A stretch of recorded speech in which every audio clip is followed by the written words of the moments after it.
pedir ao nosso irmão querido, Glória a Deus. que está lá na projeção, para projetar o seguinte tema aqui nessa noite.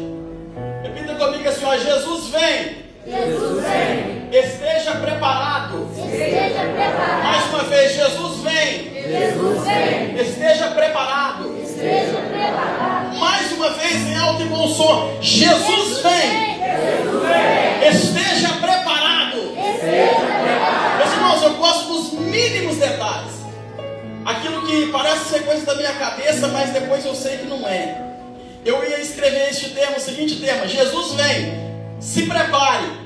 E a hora que eu fui falar para o irmão, Jesus vem, se prepare, aí Deus falou comigo: não, de maneira nenhuma, não dá nem tempo, esteja preparado.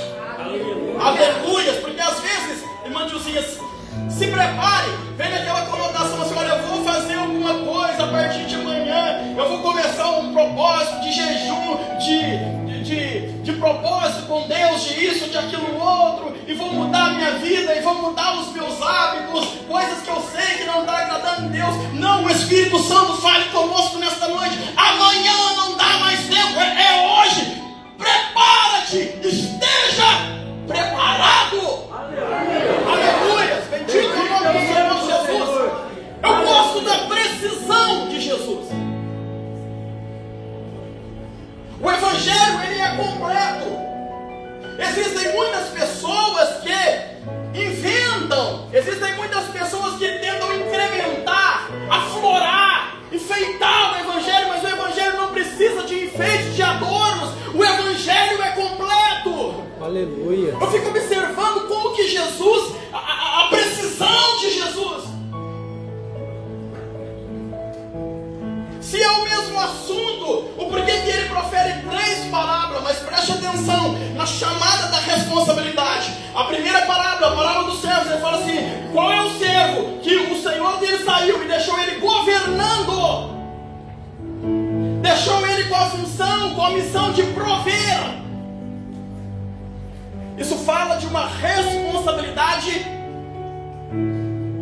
comum, uma responsabilidade para comunidade. Quando ele chega na parábola das virgens, nós vamos ver, depois do desespero, uma pedindo para a outra: me dá um pouco do seu azeite. E ela vai dizer: não era egoísmo. É porque aquilo era uma missão individual. Então Jesus, ele na parábola dos servos, ele nos mostra que nós temos uma responsabilidade com a comunidade em que nós estamos inseridos. Na parábola das 10 virgens, ele nos mostra que nós temos uma responsabilidade individual, particular. E quando ele chega nas parábolas dos talentos, ele conclui dizendo: vocês têm uma responsabilidade com as coisas do reino. Então, não adianta, não tem como eu dizer que eu sou bom fazendo as coisas do reino e o meu testemunho matando pessoas lá fora.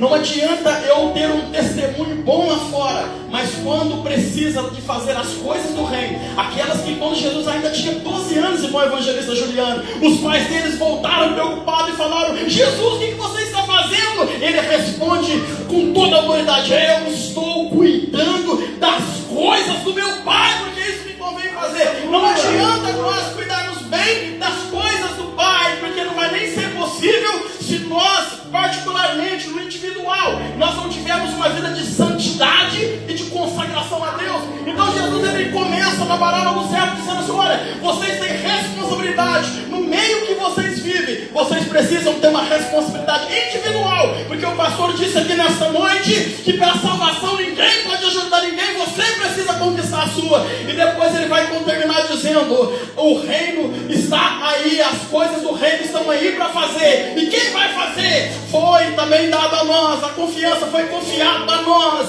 a responsabilidade é nossa de igreja. Aleluia. Aleluia. Bendito é o nome do Senhor Jesus Cristo. Aleluia. Aleluia.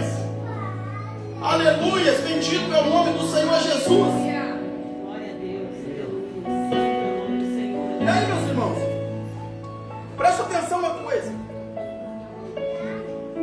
Para nós entendermos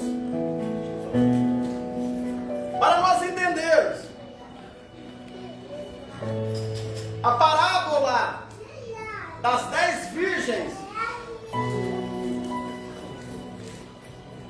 nós precisamos ter pelo menos um conhecimento básico, bem básico.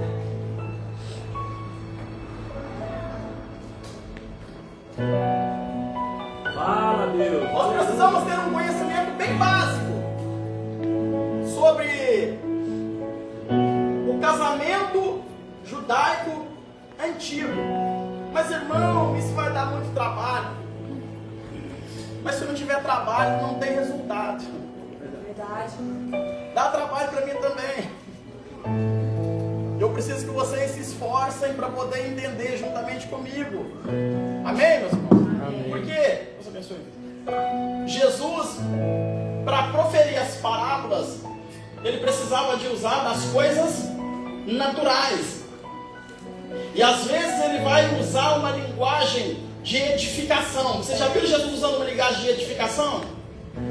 Falando sobre, olha, o reino do céu é semelhante àquele homem que construiu uma casa sobre a rocha. O insensato construiu sobre a areia. Então, que são a palavra dos alicerces. Jesus vai usar uma linguagem de edificação, de construção. Jesus ele gostava muito de usar a linguagem agrícola, usando os termos agrícolas para ele ensinar as coisas espirituais. E ele vai falar assim, olha, o semeador saiu para semear, no contexto agrícola, e várias outras. Só que nessa parábola das 10 virgens, Jesus ele vai usar a figura casamento. E para nós entendermos aqui aonde que nós realmente estamos, o que realmente nós estamos lendo, nós precisamos entender o básicozinho. O casamento judaico antigo, ele tinha pelo menos 3 fases principais. Primeira fase, o acordo entre os pais dos noivos. E quando eles acordavam ali entre eles, diz a história que aquilo já ficava, eles pegavam na mão e ali já deixava já arranjado. Olha, o meu filho se casará com a sua filha e vice-versa, e pegavam na mão. Então era essa fase do acordo. Só os pais participavam. Depois disso, tinha uma segunda fase. E qual era essa segunda fase? A segunda fase era a fase do noivado. O noivo se comprometia com a noiva até a terceira fase. Essa fase, pastor, eu estava vendo da fase do noivado, era tão séria, mas tão séria, que se acontecesse ali uma traição, era considerado um adultério com a mesma com a mesma severidade do casamento. Muito obrigado. E aí vinha a terceira fase. E qual era a terceira fase? A fase da cerimônia, então, do casamento. Nessa terceira fase da cerimônia do casamento, que seria mais ou menos em média de 1 ano depois da fase do noivado, nessa terceira fase entra agora em cena o que? As 10 virgens que nós lemos aqui. As 10 virgens não é a noiva. Quem está entendendo isso? Amém? As 10 virgens não são, elas não é a noiva.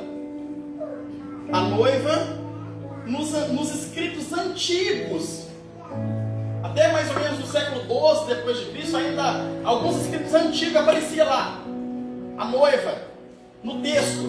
Depois foi tirado, mas as virgens não eram. Diga comigo, as virgens não eram a noiva. Então por que eu estou falando dessas fases? Para nós entendermos aonde que entra as 10 virgens. Então quem eram elas? Elas também não eram convidadas. As 10 virgens eram amigas, ou por que não dizer as melhores amigas da noiva. E qual era a função delas? Não era se aprontar para o noivo, não era esperar o noivo para ser levada pelo noivo, não. Essa função era da noiva. As 10 virgens, elas tinham uma missão de honra. E qual era a missão delas? Elas tinham que ter uma lamparina na mão. Elas tinham que estar com essa lamparina abastecida e acesa, porque elas não sabiam que hora que o noivo viria. E quando o noivo chegasse, seja qual hora for, elas precisavam. Não era a noiva que aparecia para ele, elas eram, me ajuda aí minha língua a dobrar, eram elas as responsáveis por fazer a recepção. E a responsabilidade delas era estar vestida com as roupas cabíveis, ter azeite, ter lamparina, ter azeite, e quando o noivo chegasse, ela estava com as lamparinas acesas. Nada mais. E quando isso acontecesse, pastor Edson,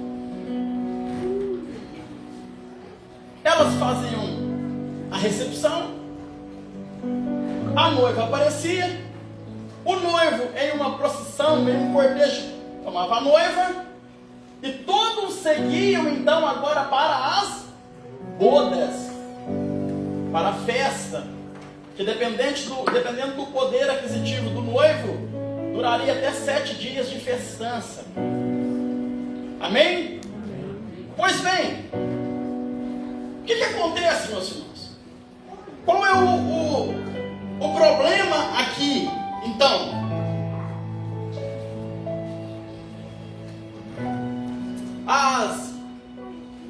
O que essas virgens, se elas não eram as noivas, e se elas não eram a noiva, então por que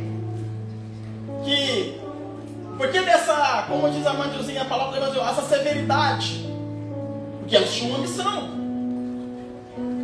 E aí eu quero aqui abrir e fechar um parêntese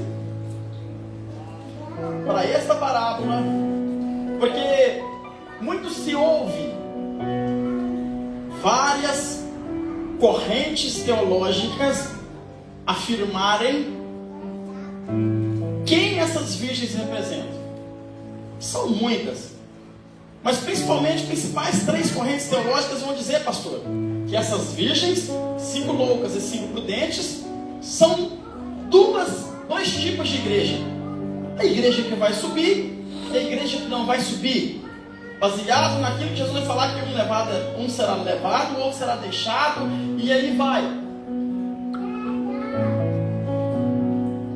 Outra corrente vai dizer o seguinte: as loucas são Israel e as prudentes são a igreja. Outra corrente vai dizer: as loucas são os israelitas que não aceitaram, não reconheceram Jesus. As prudentes são as que reconheceram. Mas irmão, com qual corrente teológica nós vamos ficar? Com nenhuma, porque isso não importa de nada. O que importa é que nós vamos entender o seguinte: elas tinham uma missão, como os servos da parábola do servo tinham, elas tinham uma missão como os servos do talentos tinham. E a missão que foi dada a elas, 5 negligenciaram e 5 foram prudentes, levaram a sério. O problema das 5, preste atenção nisso aqui, meus irmãos, o problema das 5 loucas não era a falta de azeite. Mas irmão, como que não era falta de azeite? Quando o noivo chegou, elas não tinham azeite suficiente. Então o problema era a falta de azeite, não? O problema não era a falta de azeite. Ah, então elas estavam mal vestidas. Também não. Ah, elas estavam ausentes, o noivo chegou e elas não estavam lá no lugar. Também não. Elas estavam presentes, estavam vestidas adequadamente.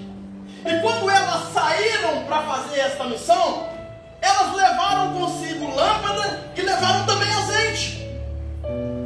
Todas eram virgens. Todas estavam presentes no momento. Todas usavam vestimentas adequadas, todas levaram azeite. Agora preste atenção nisso aqui. O problema não foi não levar azeite. O problema foi levar azeite limitado. Deus falou no meu coração fortemente com isso. Aleluia. Eu espero ser fiel a Deus na transmissão disso nessa noite. Aleluia. Glória a Deus. Quando elas saíram, todas atenderam bem o protocolo. Todas pegaram ali a sua lamparina, todas pegaram e abasteceram de azeite e todas foram para a missão. Só que com um diferencial, pastores. As 5 prudentes, elas tinham certeza que aquela porção de azeite era suficiente. Como se elas pudessem prever quando chegaria o noivo, quanto que elas iam precisar, e estava tudo resolvido. As prudentes, eu abasteço a minha lã e eu preciso estar preparada, porque caso ele não venha, ou caso ele demore mais que eu estou estimando, eu vou ter uma reserva. É como, meus irmãos, se nós saíssemos daqui para ir na cidade de Varginha de carro, e sabendo nós que daqui em Varginha, eu estou fazendo uma coisa bem alegórica mesmo, nem sei direito, como se nós soubéssemos que é necessário 10 litros de gasolina para ir na cidade de Varginha. E aí eu pego e faço o quê? Coloco 10 litros de gasolina no carro. Pode dar tudo certo. Eu sei que na entrada de Varginha tem um posto, irmão. Se gasta 10 litros. Eu saio daqui, tá tudo certo. E eu chego no posto lá, como diz o bom mineiro, né? Eu chego no cheirinho lá no posto para poder abastecer. Isso aí vai dar tudo certo, sim ou não?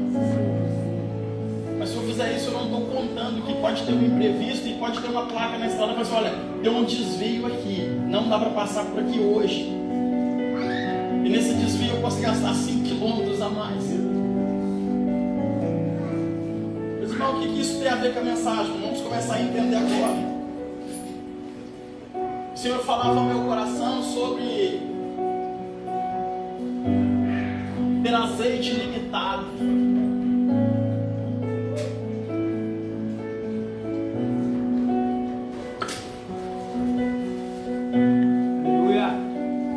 Azeite limitado.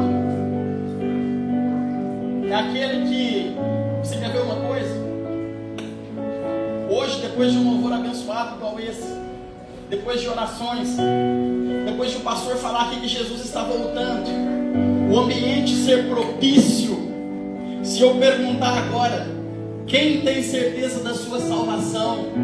E aí vocês estão na unção aí, e aí todos nós vamos levantar as mãos. Depois de uma alerta aqui pelo pastor, depois das orações, depois de um louvor, da presença. Mas só que é o seguinte, quando se tem azeite limitado, sabe o que acontece? Quando acaba o culto aqui, o azeite acaba também. Meu Deus. Dizer que tem certeza da salvação aqui dentro da igreja é muito fácil, porque o ambiente é propício. Mas daqui mais ou menos 2 horas o culto vai acabar. Glória a Deus. Quem falou misericórdia aí, meu Deus? Misericórdia. Daqui a alguns minutos o culto vai acabar. O ambiente não vai ser o mesmo mais. Alguém vai pisar no seu pé lá fora. Alguém vai te afrontar lá fora. E aí? Se você tiver um azeite limitado, você não vai ser crente mais. Nós estamos vivendo um tempo. Eu estava estudando isso aqui, Deus falou para o meu coração. Nós estamos vivendo ao tempo de um fogo com data de validade. Aqui na igreja nós pulamos, rodamos, sapateamos, falamos em língua e tudo mais. Mas quando chega lá fora, qualquer afronta, qualquer coisa que nos acontecer é suficiente para apagar o nosso fogo, meus irmãos. Isso não é fogo de Deus. O fogo de Deus é duradouro. O azeite do Espírito, ele não acaba por qualquer coisa, não. Elas tinham certeza que ia dar certo. Elas tinham certeza que aquilo era o suficiente.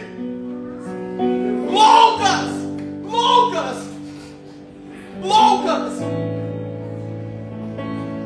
Aqui dentro tem que ser só uma continuidade da nossa vida cristã de igreja que nós temos lá fora. Aqui tem que ser só uma continuidade. Aqui, completinho, nós só vem só para reabastecer. E aí a gente volta cheio de novo. Aleluias. E nada pode nos parar. Paulo diz assim, olha, nada pode me separar do amor de Deus que está em Cristo Jesus. Nada pode roubar a minha comunhão com Deus. Aleluia. Glória a Deus. Bendito é o nome do nosso Senhor Jesus. Porque eu não sei que horas que o meu Senhor vem. Eu não sei que horas que o noivo vem. Eu não sei que horas. Eu não sei. Eu não sei que horas que ele vem. Hoje é noite de Santa Ceia. É noite de recarregar as baterias espirituais. E aí eu te pergunto uma coisa. Será que você vai sair daqui hoje cheio, aleluia, com saldo suficiente para você alcançar até a próxima Santa Ceia? Ou será que amanhã de manhã você já não tem graça mais? Você já não é crente mais? Meu Deus. Porque pode ser que ele venha antes da última Santa Ceia. Pode ser que ele venha até antes do dia que você está planejando em perdoar alguém. Meu Deus. Meu Deus. Fala com a sua igreja, Senhor. Fala, Senhor. Para as prudentes, Obrigada, Pai. independente da hora que o noivo viesse, elas tinham azeite de reserva. Fala, Deus. Aleluia. Nós queremos te ouvir. Independente, irmão Renato. Em nome de Jesus. Pode vir qualquer hora. Qualquer hora.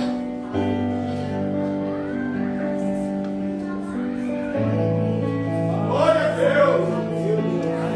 Glória a Deus. Tem gente que se Deus voltar, se Jesus voltar no final de semana, ele fica. Porque no final de semana ele não é crente. Meu Deus. Tem gente que se Jesus voltar na madrugada, ele fica. Porque na madrugada ele é profano.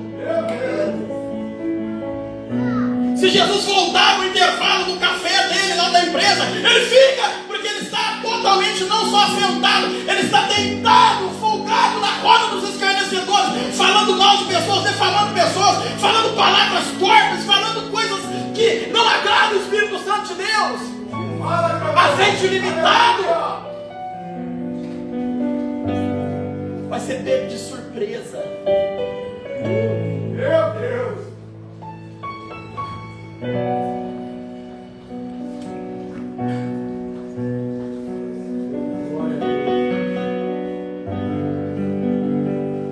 A unção da sua vida, o seu compromisso com Ele, a sua espera do noivo, não pode estar condicionada ao ambiente.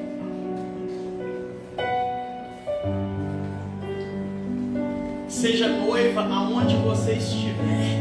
Aleluia. Seja fiel onde você estiver. Sabe por quê? Porque você não sabe, nós não sabemos a que horas que o noivo vem. Nós não sabemos. O nosso fogo não pode ter uma data de validade. O nosso fogo não pode ser apagado pelo vento da afronta, pelo vento da calúnia. Verdade, Senhor. Preste atenção uma coisa, Levíticos capítulo de número 6, verso número 13, o que diz lá? E o fogo, aleluia, não, vamos lá, e o fogo arderá continuamente sobre o altar e não se apagará. Mas eu tenho uma notícia para você nessa noite. De repente você saiba, mas de repente você não sabe e fica sabendo. Isso está no verso de número 13. Volta um pouquinho antes, eu não vou nem abrir. Eu tenho que abrir.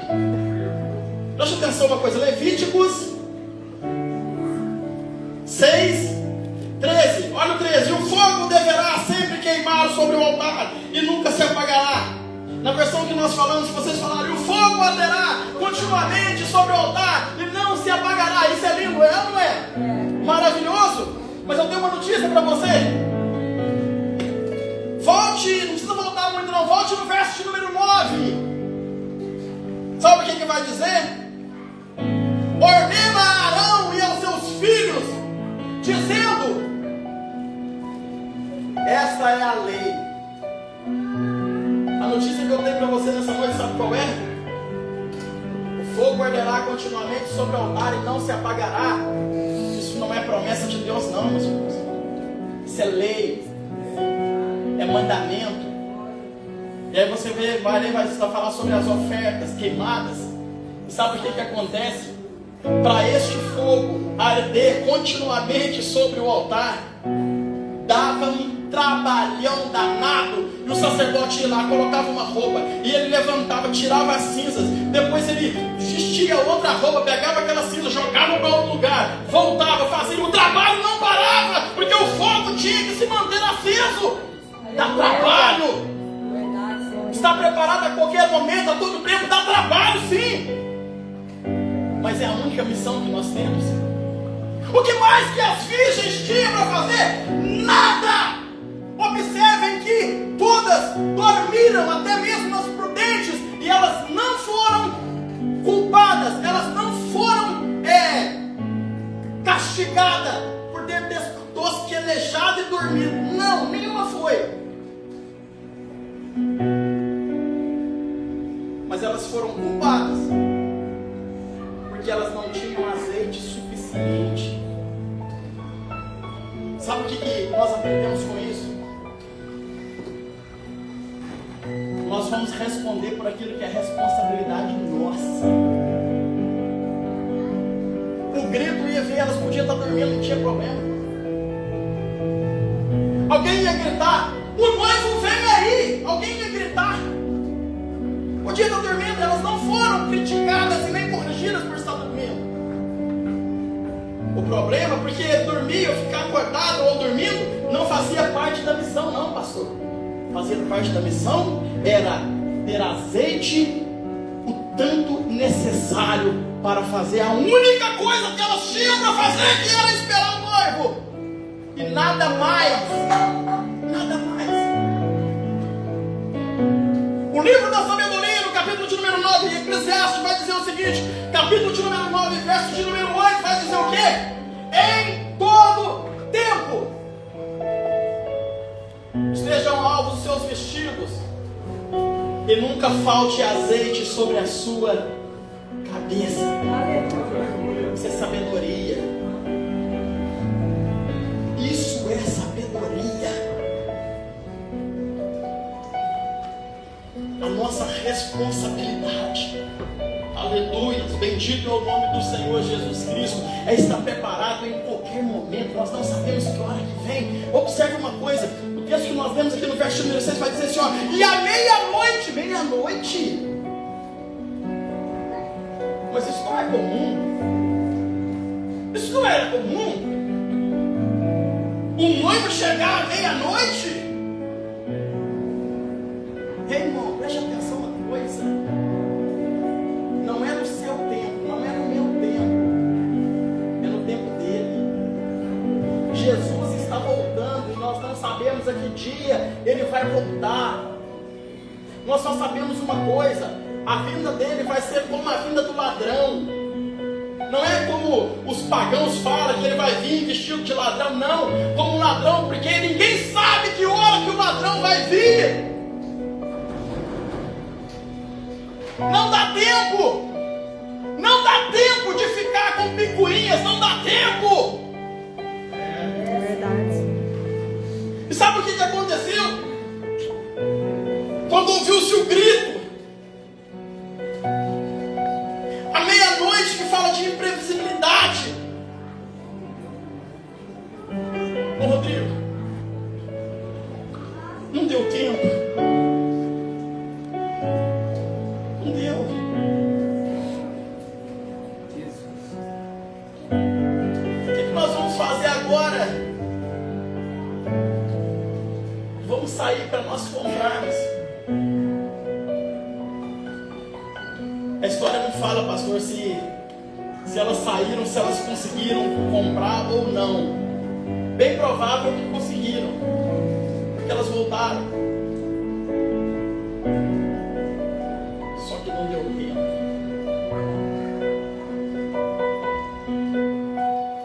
Quando elas voltaram, irmãos, a porta estava fechada.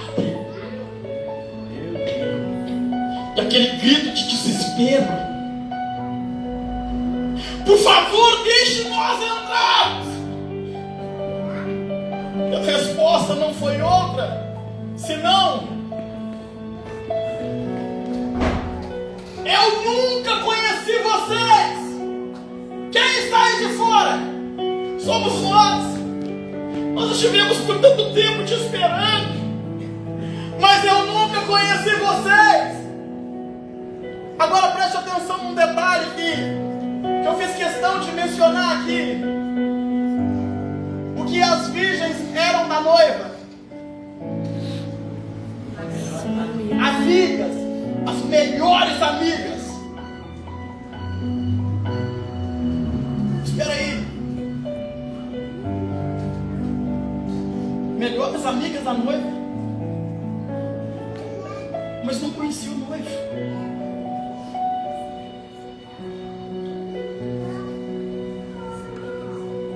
Existem pessoas que estão totalmente familiarizadas, porque a noiva, sim, representa a igreja, a noiva de Cristo. A noiva representa a igreja. Eram as melhores amigas. Deus falava no meu coração assim: olha, tem pessoas que estão familiarizadas no meio da igreja. Às vezes trabalham na igreja, pregam na igreja, cantam na igreja, mas o noivo nunca conheceu. Meu Deus. Meu Deus! Não é à toa que Jesus vai dizer também sobre o reino de Deus. Ele vai falar assim: olha, muitos me dirão naquele dia: Senhor, no teu nome eu profetizei, no seu nome eu preguei, no seu nome eu curei, no seu nome eu fiz muitas coisas. Mas ele vai responder: apartai-vos de mim, maldito, porque eu nunca vos conheci. Até quando nós vamos ficar dentro da igreja como multidão? Até quando nós vamos ficar dentro da igreja como amigo da noiva e não vamos tomar o posicionamento de ser noiva de Cristo? Fala, Deus! Elas conheciam a noiva, pastor. É como hoje as pessoas conhecem a igreja, as pessoas conhecem até mesmo o altar da igreja, as pessoas conhecem todas as regras, as pessoas conhecem a Bíblia, mas muitas pessoas não conhecem o dono da igreja. E quando o dono da igreja vier, aleluia, ele somente vai levar aqueles que ele conhece. Aleluia! Aleluia! Nós não sabemos que horas Nós não sabemos que hora. Ei, você que está com um problema na comunidade, você tem uma responsabilidade, dê um bom testemunho, siga em paz com todos, porque se você tem problema no meio da sua comunidade, na hora que soar a trombeta, você não vai ter tempo de correr lá e falar assim: pelo amor de Deus, pastor, me perdoe. Lembra daquele dia? Não. Se quem você tiver problema ou eu tiver problema for um salvo, nem aqui vai estar mais. E há de ser comum que, como um relâmpago que sai do Oriente e cruza para o Ocidente. Paulo disse que será como um abrir e fechar de olhos. Nem fechar e abrir de olhos, não é um abrir e fechar de olhos. Já foi. Não dá tempo. Não dá tempo de dizer para ele assim: Senhor, me perdoe pela vida que eu tenho levado na lascívia, na pornografia, no adultério, na fornicação, caluniando pessoas. Senhor, me perdoe pela vida dupla que eu tenho levado. Na igreja eu sou uma coisa, lá fora eu sou outra. Senhor Jesus, me perdoe. Não dá tempo, não vai dar tempo, meus irmãos. E aí tem aqueles tolos que ficam: irmãos, eu gosto muito de estudar escatologia, gosto muito. E a Bíblia, ela nos dá, irmãozinha, um cronograma dos fatos, sim ou não? Sim. Nós sabemos que vai precisar acontecer alguma coisa para Israel ainda fazer, para acontecer ainda no mundo, no meio político, econômico, para o anticristo se manifestar, e isso e aquilo outro, para Jesus buscar a igreja, tudo bem, mas isso é um calendário dos fatos, e a volta de Cristo não está condicionada a calendário da nossa interpretação. Eu só sei de uma coisa, pastor. Ele falou assim: vigiai, porque não sabeis que hora que o Filho do Homem vai vir. Eu não sei que horas. E aí temos tolos que formam achando que dá tempo de fazer um luxinho, dá tempo de reter um perdão ainda, dá tempo de dizer: Jesus pode voltar daqui a 100 anos. Mas e se ele te chamar daqui a pouco, meu irmão? Ele já voltou para você. É muita prepotência eu dizer que eu vou esperar amanhã alguém chegar para mim para pedir o perdão, para me liberar o perdão. É muita prepotência. Eu não tenho garantia de nada. Eu não tenho garantia de nada. É hoje, é agora que eu preciso consertar as minhas veredas. É agora que eu preciso pedir perdão. É agora que eu preciso consertar o meu caminho. É agora. Porque os olhos dele são como chama de fogo e vai em todos os lugares, conhece os lugares mais escondidos da nossa vida. Muito mais do que isso, conhece os nossos pensamentos. De repente você está trocando uma vida eterna com Cristo por um momento de prazer, num adultério, numa fornicação, numa lascívia, em todo tipo de coisa de mazela dessa vida. Coisa passageira que alimenta a carne, mas destrói o espírito. Não dá tempo, meus irmãos. Não dá tempo.